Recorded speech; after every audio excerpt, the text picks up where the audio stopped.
Assalamu alaikum warahmatullahi wabarakatuh. Hope you're doing well. So I finished this book, The History of Tabari, Volume 5. Deals with the Sassanids, the Byzantines, the Lakhmids, and Yemen.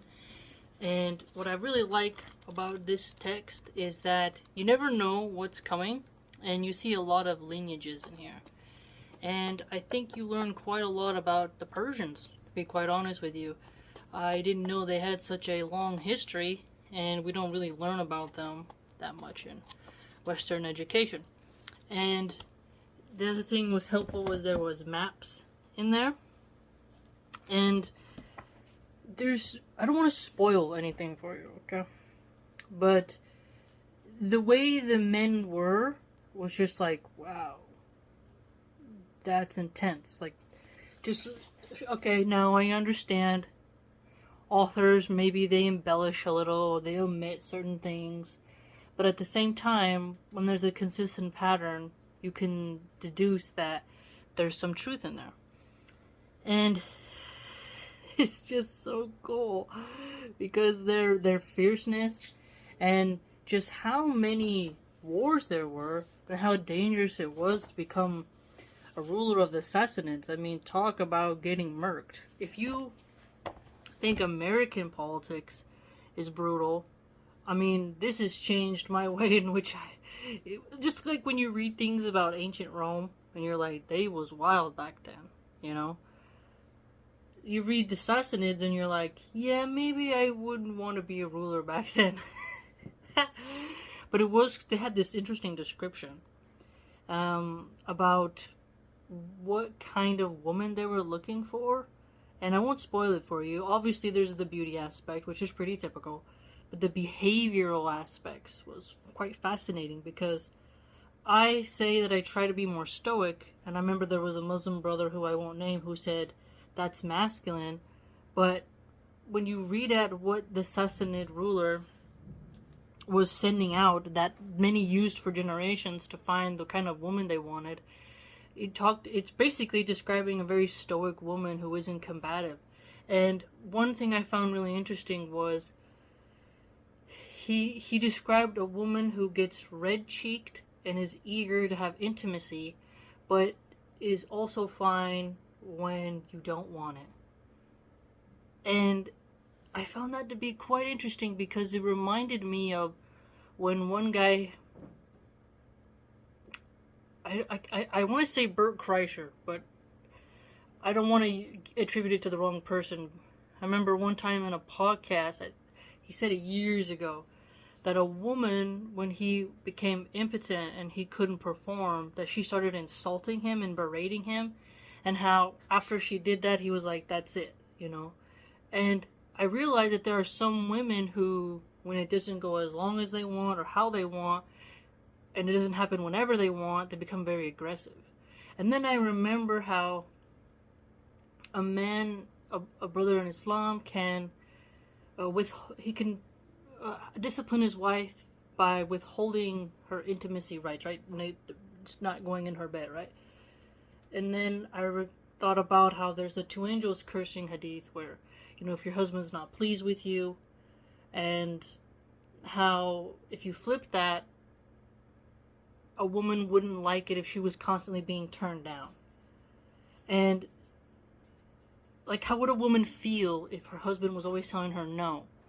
And no matter which way you look at that subject in Islam and just in women in general, it's fascinating to see how these Sassanid rulers wanted a woman who was sort of stoic and patient, where she was eager, enthusiastic, basically submitted, right? And who wouldn't get brutish and aggressive if he just wasn't in the mood. And you may be thinking, how could a man not be in the mood? But as I was reading in this text, these were polygamous, but some of them had way more than 4 women, okay? And some of them had quite a lot, and they had a lot of children. So that reminded me in the Quran when it says, you know, when it says that ayah about don't envy them for their children and their wealth are a test for them. And then when you read this volume 5 of the history about Tabari, you can see how they had a lot of children and a lot of women, and how Islam brought them to be like, hey, four's your limit, because some of them had well over that, and they enjoyed it. And there was one leader in there, I'm not going to spoil everything for you, but he had quite the passion for women. And then there was a woman in here who later became queen, who did something, you know, she was quite wicked, laid a trap for a guy. I won't spoil everything, but it was pretty wild. And then you see how, like, there's a good example of a woman in here, and then there's a bad example, and then you see the punishments they used to do. It's fascinating, brilliant. It's just something that I couldn't stop reading. And the footnotes, by the way, are excellent. Some of the best footnotes I've seen. So the translator by C.E. Bolesworth, he did a phenomenal job on including lots of footnotes for us. And also his bibliography, okay, of his cited works is a treasure trove of more texts that we could read if we want to go buck wild in our adventures of knowledge.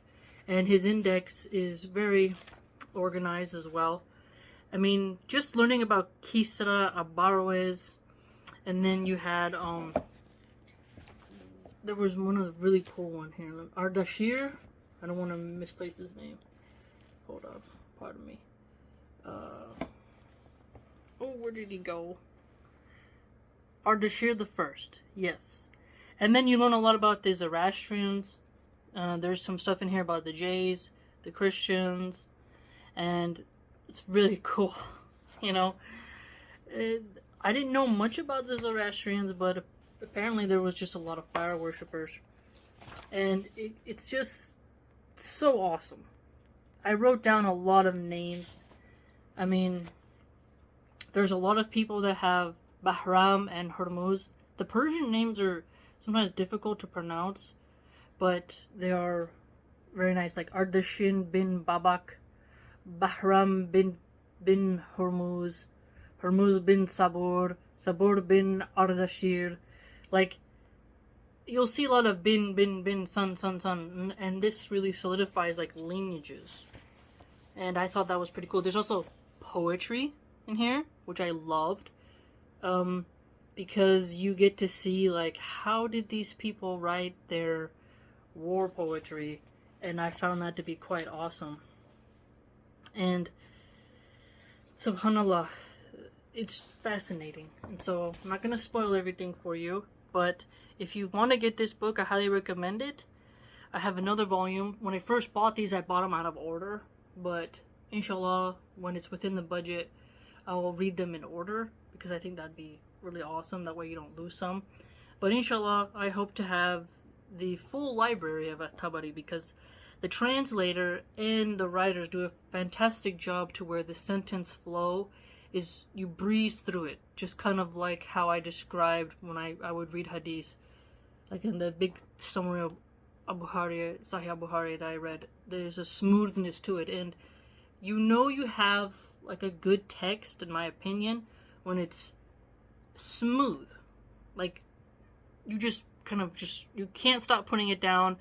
The pages are flying by. I mean, I'm not sure how fast everyone reads, because some people are slower than others, but it's very smooth reading, smooth sailing, and I enjoy it. And